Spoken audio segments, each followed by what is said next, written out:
So we finished up considering preaching, homiletics, eloquence in this way, this series. There's 40 2, 3, 4, 5-minute vignettes on all the subjects that we should cover in homiletics and in preaching and in sermon preparation in that way.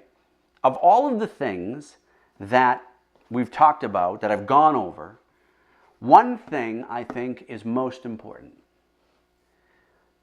It concerns taking your sermon and bringing it down to that single point. The entire purpose is to place in the hearer's mind the point that you are trying to get across in your sermon.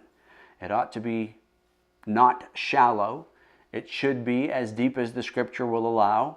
It could be simple. It should be simple that they understand it. Yet, the whole sermon should be reducible to a single point.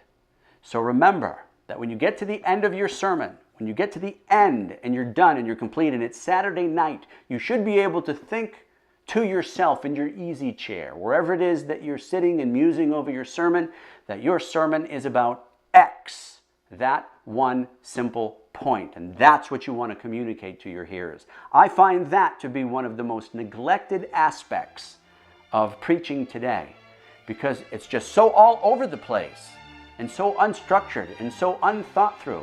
Because until your sermon comes down to a single reducible point, you have not done what you should be doing in your sermons for your people, for the glory of God.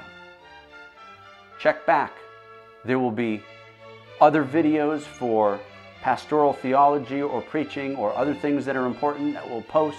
But for now, I hope this series has helped you consider what you need to do in the basics and in the art of homiletics, preaching, and elocution concerning the word of the Lord as a herald, entrusted with the words of Christ to his people.